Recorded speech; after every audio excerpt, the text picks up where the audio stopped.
All right. So we're ending day one real strong here. We're going to give it a couple minute or so to get everybody in the room here. We're expecting this to be a packed session. I'm coming to you today from UAT in not so sunny Phoenix today. We're having a cloudy day in the desert, which are my favorite. And yep, we get 50 so people now. We're going to have a couple hundred on its way. And today we have a couple housekeeping items before I introduce our speakers. The first is this is day one of the 7th year of Phoenix Startup Week. So this is if you don't know about Phoenix Startup Week, it's the largest entrepreneurial event in Arizona. It's run by a team of volunteers, a grassroots organization that we work over the course of a year to put together. So we like to trend because this gives us credibility and helps us with sponsorship for the next year. So if you hear something you like, please go to social, share it, create a post yourself, hashtag PHX Startup Week, hashtag YesPHX. And let's see, so we should just get going, huh?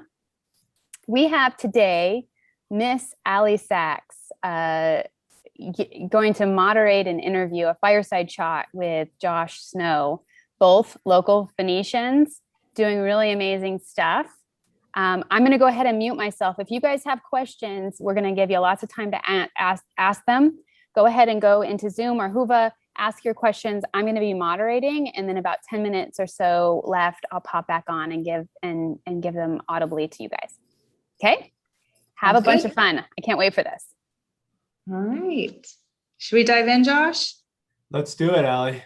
All right. So I met you 6-7 years ago-ish at a Startup AZ retreat. Your teeth were gorgeous at the time, and they are just so much whiter now. So why don't you tell us about Snow? Yeah, so Snow was really my big audacious science experiment, really. And I was trying to figure out where I was going to lead into. I needed something that was challenging, a reason, an excuse to recruit and work with a world-class team. And because my background is mostly in customer acquisition, I needed something that grew with population growth, something that we could reasonably spend, $100 million a year advertising. That was kind of like, as I was kind of prioritizing the different opportunities. I happened to be going through jaw surgery at the time and spent a lot of time in the dental office, orthodontics, had braces twice, had the whole jaw surgery. And, one day I was like, wait a second. I'm like, a lot of people have teeth. And I'm like, there hasn't been a ton of innovation, especially direct to consumer in the oral care space. And so, I asked my dental providers at the time, what could I do in this space? Like, I think this is really interesting. I want to figure something out here. And they said, well, the only thing you can really do that we do is teeth whitening. So I said, perfect, I'll start there. I had a background in cosmetics and beauty and had always thought, brushing your teeth is one of the few things that you do twice a day. And, everybody around the world can kind of connect to that. And I said, okay, well, let's start with the cosmetic side of it, because seeing the rise of the selfie and social media, people were spending more and more time on Facetune, whitening their teeth, tens of millions of users. So I said, okay, if I could create a product that was between white strips, which are 30 to 60 bucks, and then in-office dental treatments, somewhere in the middle that, and particularly because I have super sensitive teeth, I had to stop actually whitening my teeth for years. And it was something that I did since I was 13 years old. And so I was like, okay, how do we get the efficacy of an in-office treatment that's designed for sensitive teeth, that could be done at home, as the shift of people wanting to do more of the spa treatments at home. So that's where it started. So I built the first version of the website on Shopify, built the first ads, and shipped out the first products for my spare bedroom in my house. And then after the first $1 million in sales, said, okay, I think we're on to something here. Let's figure it out. And today, fast forward about 4 or 5 years later, we're now the number 26 most popular Shopify store in the world. Over 30 million unique people have shopped with us. We have millions of fans on social media. And so now, we're at a point where we're trying to figure out what's next, but it started with me having jaw surgery, realizing there might be an opportunity here. And I was looking for something challenging. And I got to tell you, oral care, I couldn't have picked more of a challenging space. But we have to date sold over $100 million of product without any outside funding, no debt. And we're continuing to grow and grow. Last month was our biggest month in the company history.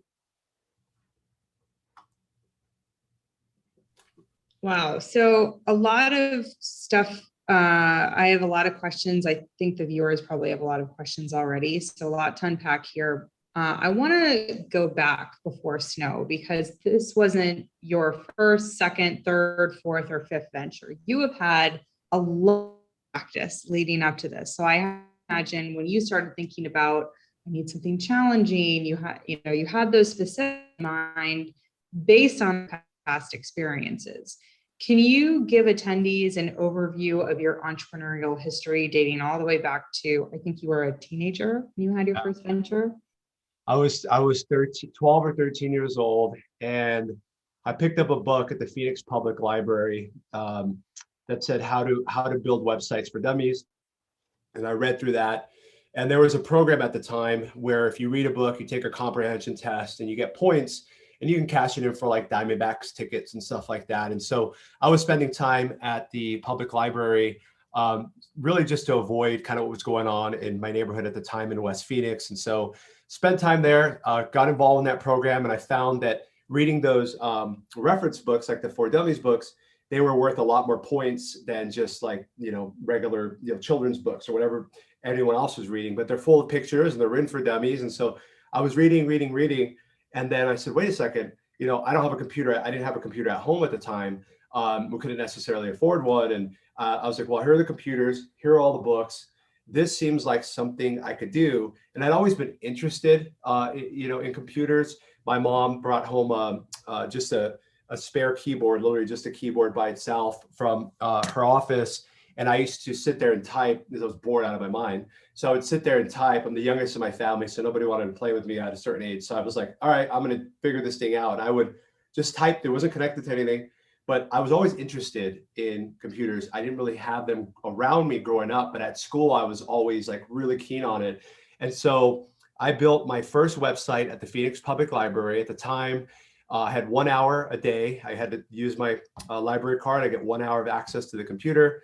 And I started building, my first blog. It was a blog at the time, and it was under a pen name. It wasn't my name. And so I would go to the magazine rack in the Phoenix Public Library, and I'd grab a few magazines.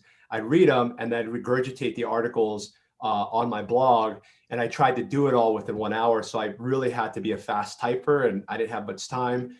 And one day I got an email on one of my blogs. It said, hey, we want to pay you $400 a month to advertise our iPhone accessories brand when the iPhone is just coming out. And I printed it out. It was 15 cents to print it. And I showed it to, my parents. And at first they were like, this is a scam. Like, be careful. Don't give any information. What's going on? And, I somehow tricked my dad into signing up for a PayPal account, and, got that first $400. And I remember we let it sit in the PayPal account because he's like, I don't know, I don't trust it. And then we finally took it from the PayPal account to his Wells Fargo account. He's like, don't take it out yet. Hold on. So it was like 60 days before I could get, the $400. And by then it was 800. And we had just enough to go to Fry's Electronics. And I didn't have enough money to buy the monitor and the tower at the same time. So I think we bought the tower first, and then we're able to get the monitor. And then, I went halves with my dad essentially on my parents were like, hey, we'll get Cox Internet, but we didn't have a ton of money at the time. And I went home, I grabbed one of my mom's clothing bins, flipped it over, stacked them, that was my desk, grabbed the wastebasket, flipped it over, that was my mouse pad. And now I wasn't tied to the 1 hour limit a day that I had at the library. I could create endlessly. And that was a huge inflection point for me, because my parents said, as you keep your grades up, you can do whatever. I don't know what it is that you're doing, as long as it's legal, and just keep your grades up. And so that was the start. I was 14 years old. And what was interesting about the internet is that the internet didn't discriminate. It didn't care that I was a 14-year-old Hispanic, in a certain type of neighborhood or whatever it was. It was my ability to create, and the more I created, the more that was out there. And then eventually, I was in the library at my school at Alhambra High School, and my librarian walks by. The librarian walks by, and she goes, "Josh, what are you doing?" I had all this, code up. I was editing a website or something, and she probably thought I was breaking into the school computers or something to change my grades. And I said, "I'm making a website." She was like, "What do you mean you're making a website?" I was like, "Well, I'm making a website." She's like, "Can you do that for other people?" And so word started to spread that there was this, young teenager who could whip out websites in a weekend for $500. And then kind of the end piece of that story that kind of led into the rest of my life was when I was making websites for small businesses, mostly in Phoenix. And one of the clients said, "Hey, do you know how to advertise? Do you know how to like get traffic to the website? Because I love the website, but like, how do we do something with it?" And they told me they were paying $2,000 a month for an agency to help them with search engine optimization. And it turns out, since I didn't have a lot of money, SEO is something I could learn for free, something I could do, and it costs money, like paid advertising. And so I said, I need to become the best search engine optimizer for businesses, because that's all I can afford to do, and I've got to figure it out. And that is what opened the Pandora's box in terms of becoming focused on marketing and advertising. And so from there, I kind of kept wanting to challenge myself. So we built an agency out, helping manage tens of millions of dollars for clients on Google ads, eventually Facebook ads and YouTube and all that. But in that process, I got to use other people's money to learn what worked in terms of customer acquisition. And then, once I graduated ASU, I really wanted to challenge myself by creating something from scratch and really owning the entire life cycle of that brand. And that was really what got my feet wet and the confidence over time to eventually build Snow. But I started with $100, took the 200, rolled it in, took the 400, rolled it in, took the 800, rolled it in. And to date across my brands, because Snow is not the only thing I run, but it's definitely the most important right now and most public facing. But we generate over $200 million a year now from that same $100 that I started with when I was 13 years old. Wow. So you jumped a lot there. You said that a client tipped you off that you needed to learn search engine optimization and Google advertising, and then you had an agency. Boom, that was managing tens of billions in ad paid media. How did you get from that, "Oh, I've got to learn this," to now I've got an agency? What did that journey look like?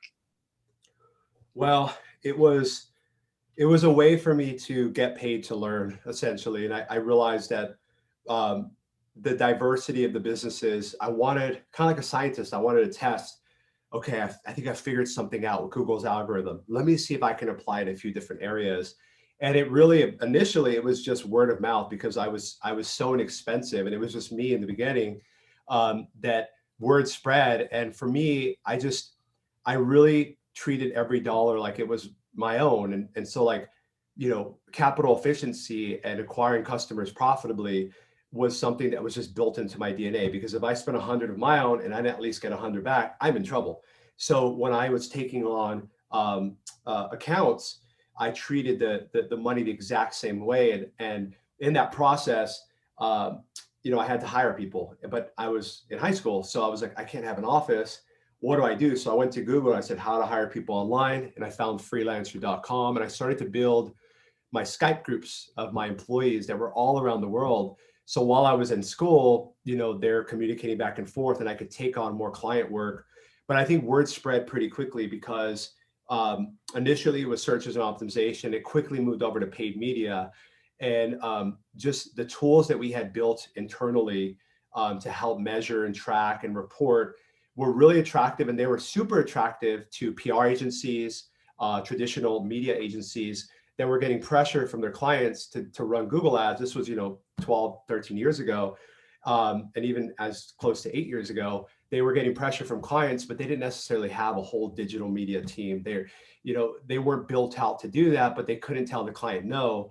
So they came to me, and sometimes I went to them, and we became their white label platform for managing, all the spend. So we would charge, 10 or 15% of spend. They charge 25% of spend to their clients.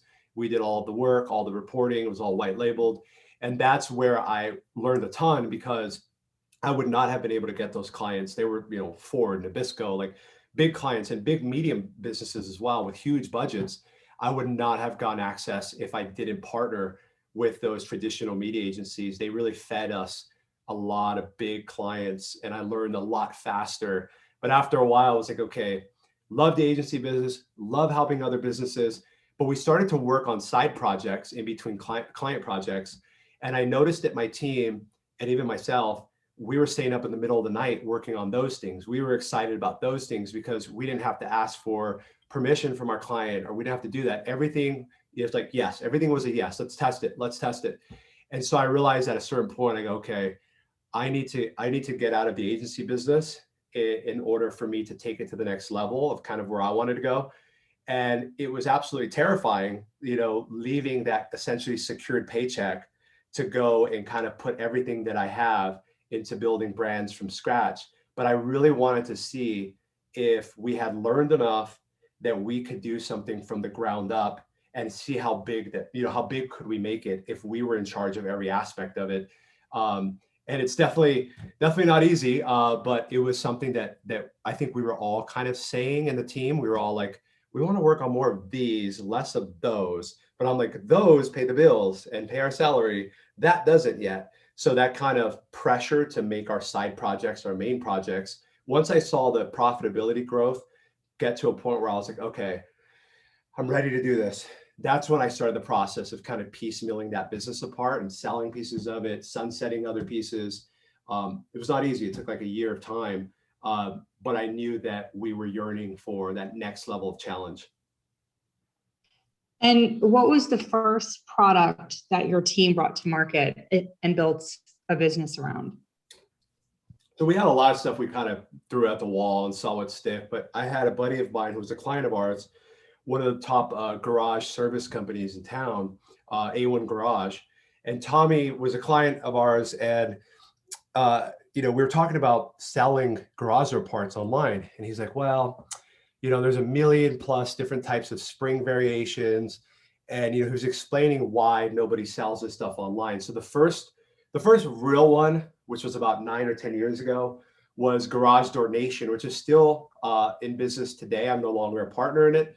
I sold my stake, but Garage Door Nation was really the first full-on direct-to-consumer DIY garage door parts marketplace. And believe it or not, every day, thousands of garage doors break, and not everybody can afford to get the service. And so we built out a YouTube channel teaching people how to fix their own garage and then selling them those parts directly. And a lot of challenges. We learned a lot. But that business quickly became $1 million business online, and we continued to invest in it. And then I wanted to after that, I said, okay, we kind of have to wait for people's garage doors to break. I was like, I want to sell something that we don't have to wait for something to happen, that we can actually sell. But that was the first project where I was like, wow, we took something from inception, an idea, created it. It's a website. Here's the database. Sales are coming in. We're building a team. And I was like, wow, like, we could do this. And then can you tell us about something that failed miserably? Because we all want to think that you're batting 1,000, but there had to be a failure or two there. There are a ton of failures. We tried a lot of stuff. We went into like the pet clothing business. And it was successful initially. Ended up losing, hundreds of thousands of dollars in that project, just because the supply chain fell apart. We learned a lot in the negative way there, but it was still a really good experience for us.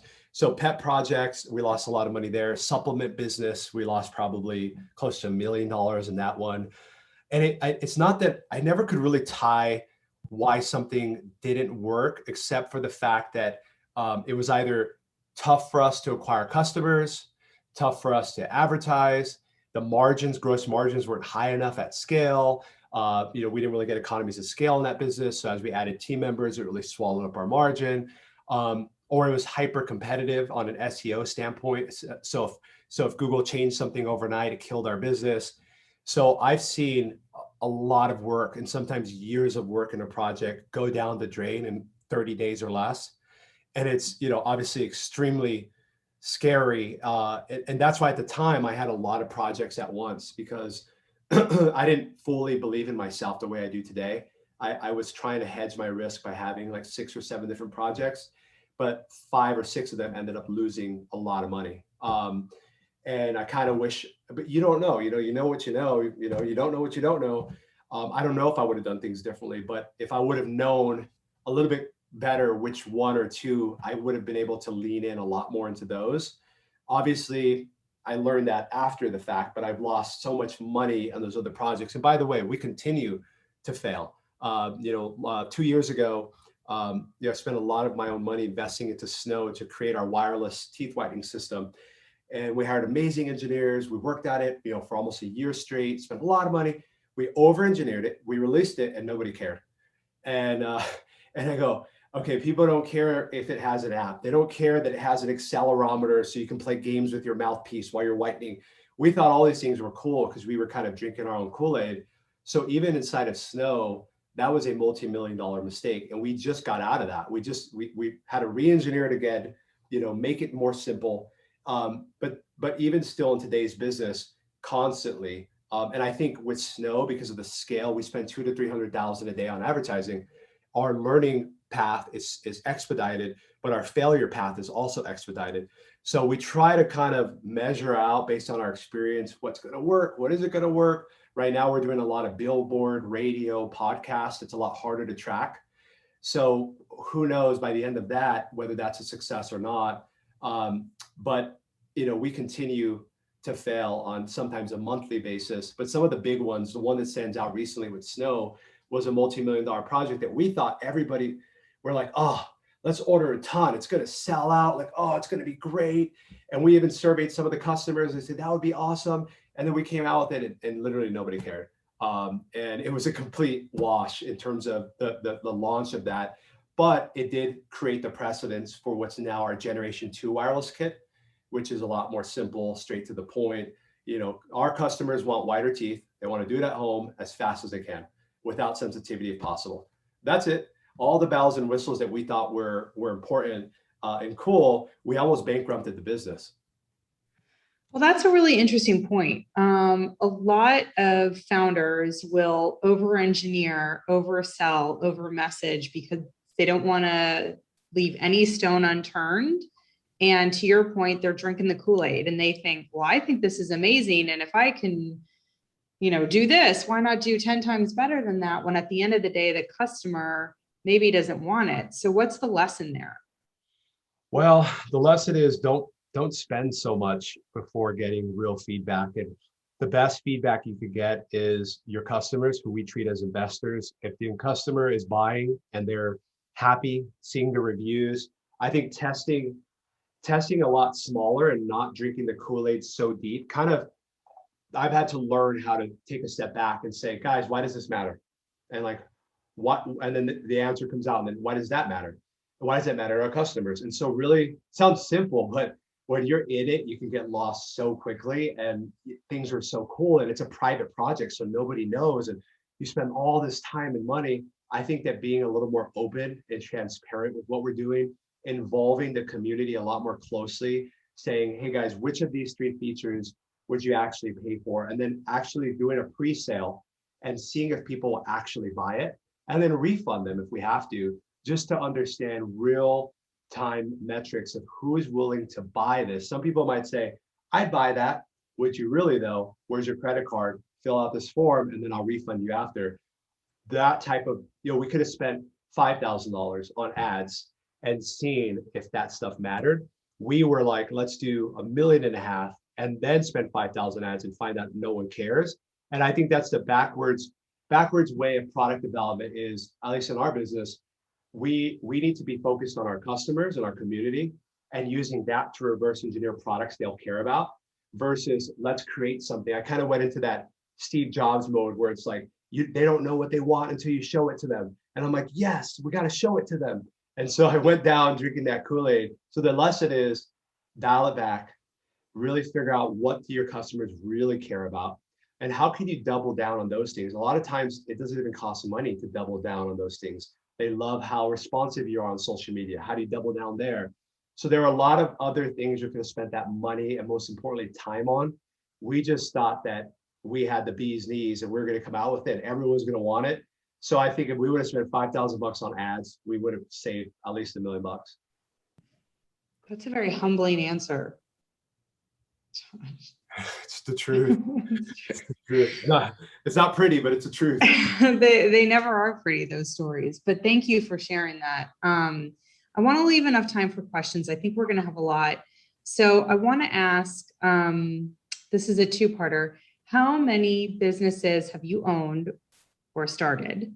And have you raised capital for any of them? So dozens of businesses to date. Today in operation, about half a dozen brands, Snow being one of them. And none of them have raised any outside capital. So completely bootstrapped. But we are kind of in talks with, some partners, some investment groups today. I'm not like anti, VC or anti, equity fundraising. It's just, it's hard to convey, and I've gotten better at it, but it's hard to convey what you're really trying to build, like the value of what you're building, because as entrepreneurs, we live in our own head and we live sometimes 2 to 5 years out. So it's really hard, especially in physical products, unless people can touch and feel it, it's not real. And when I started Snow, everybody said, you can't start a company called Snow. That's an element of earth. Now we've got the trademark, it took 18 months. We've got @Snow on Instagram and everything verified. But in the beginning, you unless you find like someone who just gets it, or you have something other than oral care, because oral care is boring, it's low margin, commoditized. Here I am saying, I'm going to, challenge and disrupt oral care. And everyone looks at you and says, what? Like, that's not possible. Like, what are you going to call it? Snow? Like, no one's you can't ever trademark that. And so it was really hard. I think for me, I'm kind of a heads down back in my cave, build, come back up and say, do you believe me now? And then no, and I go back down. And so I am a bit stubborn. I think that definitely hinders my ability for fundraising, but I think it strengthens my resourcefulness and our resourcefulness as a team, because without resources, you've got to be resourceful. And when you give someone after 5 years, like our team, and now we raise money, we're capital efficient, we're profitable, we've been profitable since week 1. Like now we are a machine where as an investor myself, I look at that and say, how much money do you need? And that's the irony, right? It's like when you don't need the money, you can raise it very easily. And so I'm pretty stubborn. And I'm like, I would say my number one trigger is doubt. And so that doesn't make for a very smooth process in terms of fundraising, because you're obviously having to appease doubts all day. You're getting doubted on every call. So for me, it's always been, if they don't see the value today, I've got to go back and build some more. They're not seeing it yet. Okay, got it. I'm going to go back and build some more. Do you see it now? And so that process has kind of forced me into bootstrapping. And I think also the Phoenix environment is conducive to bootstrapping. It's just a way we do things over here.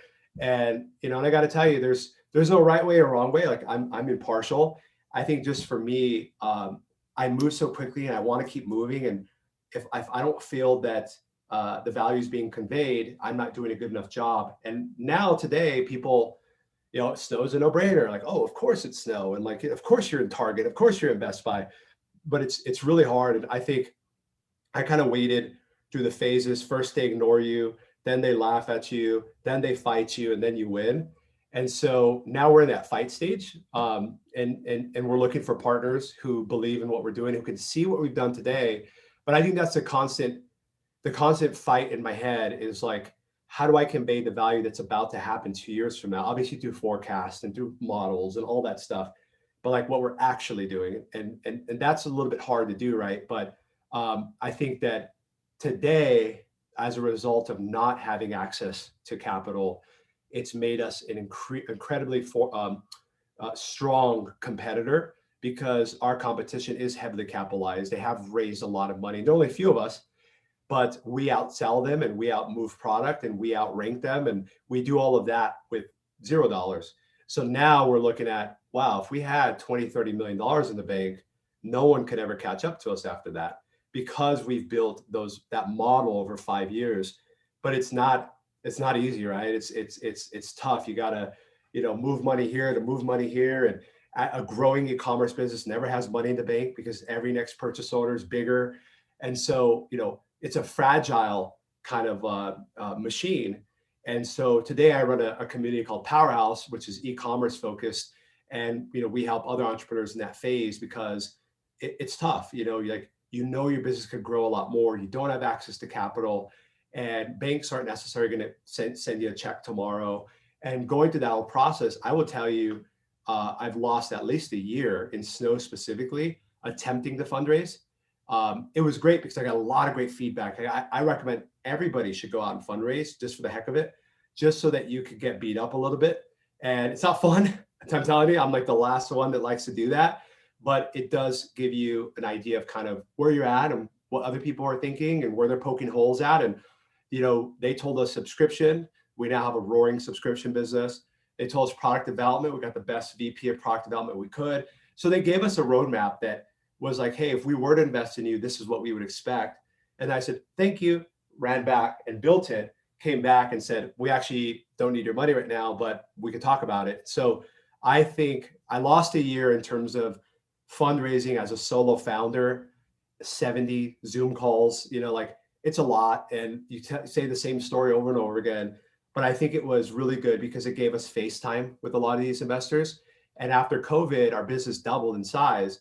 And so that was a really strong testament to be like, hey, you didn't put money in this before, you didn't see it, totally fine. We just doubled our business.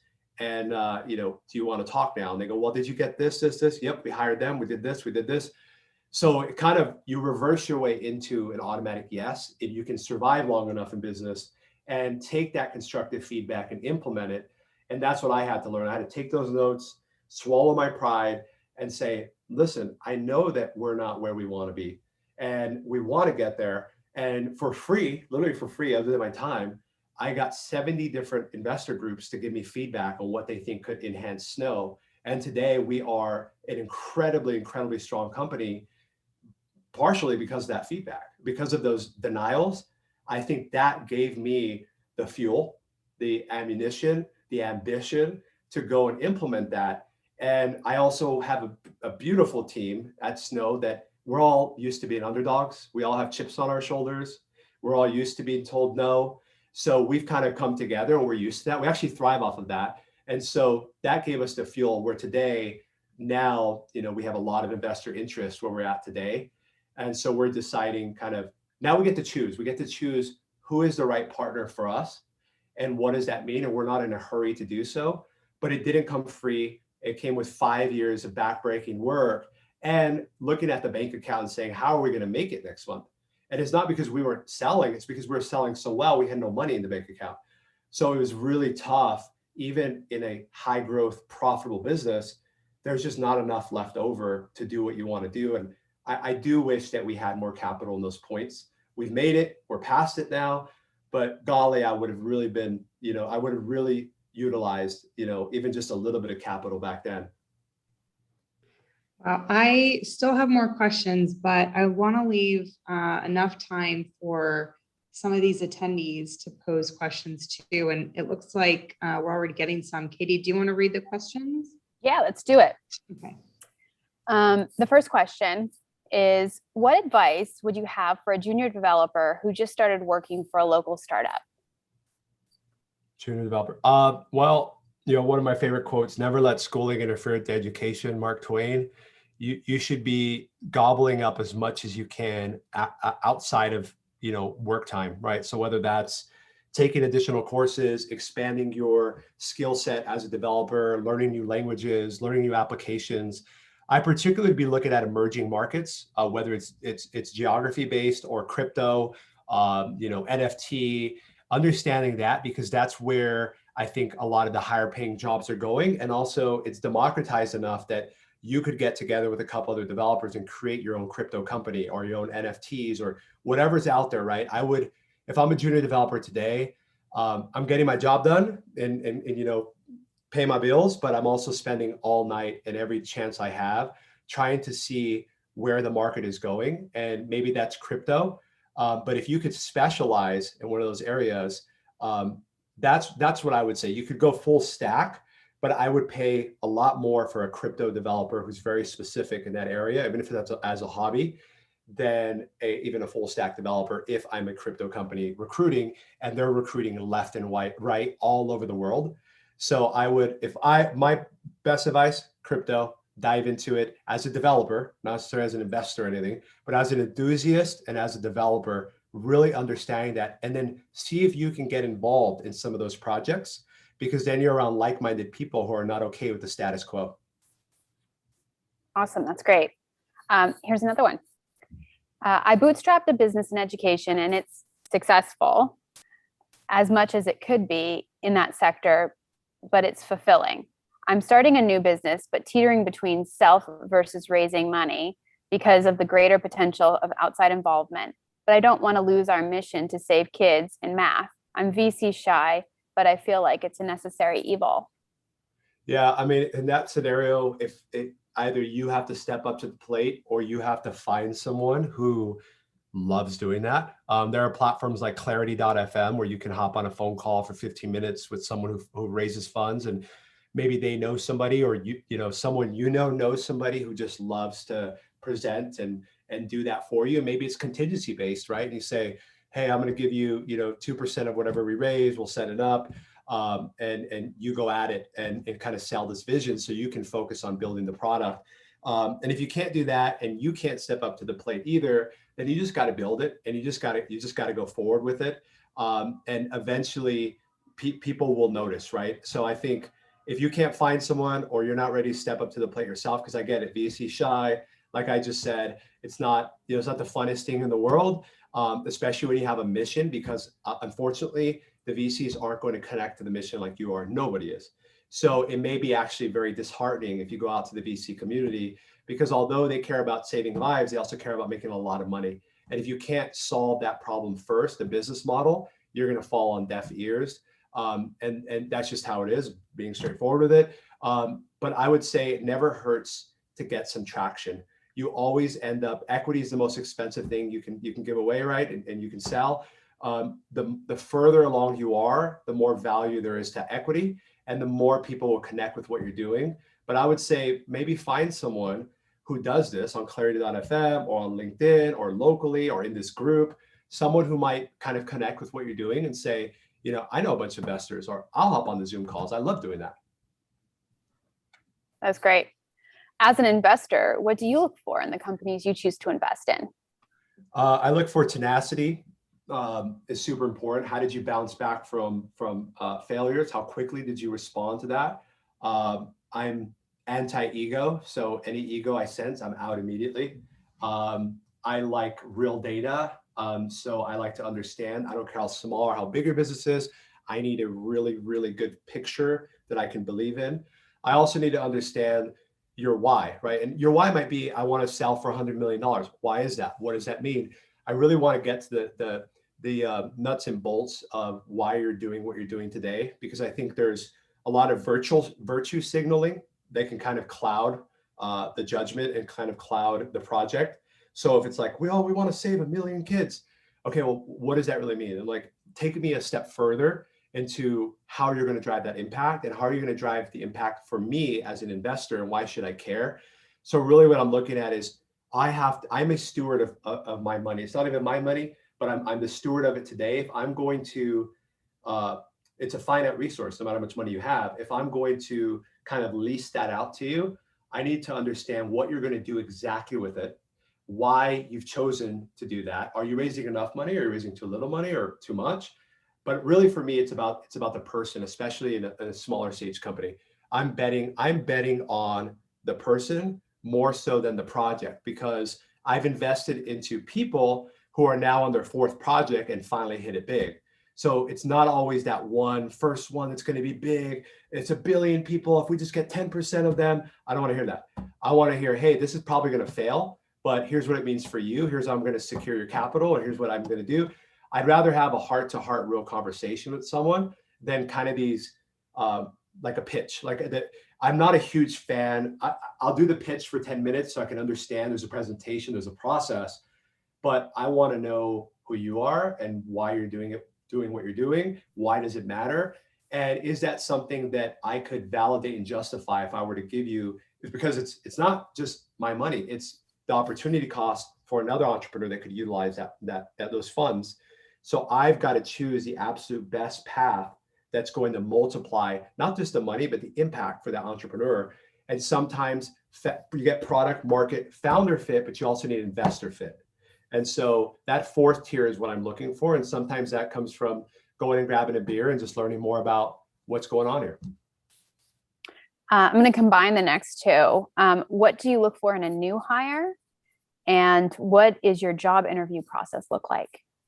So our job interview process is pretty informal still for Snow. We're about 30 of us today. So small but powerful team. What I'm looking for is someone who has a chip on their shoulder, something to prove, whatever that is. Someone who is excited about mastery, and mastery, requires a level of depth of experience and knowledge in a specific area. Someone who's excited by that. I'm excited to wear multiple hats, not just because I want you to pay me less so I can do all this work. No, because this opportunity really matches. And I believe A players work with other A players. And so my job as a leader is to set that example from the top. And so with Snow, I've taken a $60,000 a year salary, no distributions, put money in. And I've been very, very diligent and disciplined, in my scenario, because I wanted to speak authentically about the mission that we're on. So I'm looking for someone who has a chip on their shoulder. Some of our best team members never worked in e-commerce before, but they were just the right person. And I think that's, again, I'm investing in the person. I want someone who is also planning to be around for a while, because there are compounding returns to working with the same people over time. And so I want someone who is not just looking for another job, not just looking for Snow's cool, so I want to put that on my LinkedIn. It's like, I see, even beyond dental care, I see what you guys are doing, and I think I can add value to that. And I want to be a part of that. And I will tell you, the culture we have is self-select out. So if people can't keep up with us, because we move fast, we break things, but we keep moving, and we don't add work to each other. We take a work away from each other, and we all try to do that. So what happens is most of the people who don't make it in Snow, they usually will kind of raise their hand pretty early on and say, this is a little bit more advanced than I thought. And I'm not ready for that. If we can't reposition them in a different role, then we'll help them find another opportunity. Sometimes they come back, but it is kind of the Olympics of brand building, and we're moving fast. So someone's got to light up and say, I've been held back for so long. Let me go, let me loose. And I say, got it, you're on it. And so those have been some of the best hires, people that just have a chip on the shoulder. They never had the opportunity, the authority, the responsibility, or the accessibility to be able to do the great work that they were put on this earth to do. I'm going to slide in one of my own questions, because I heard you early on say that you're much more confident now. So maybe you could tell us what happened. How did you hack your own confidence, I guess? Well, a mentor of mine told me, he says, Josh, you got to be, when I was really down in the dumps, and he says, Josh, you got to be the Josh 2 years from now today.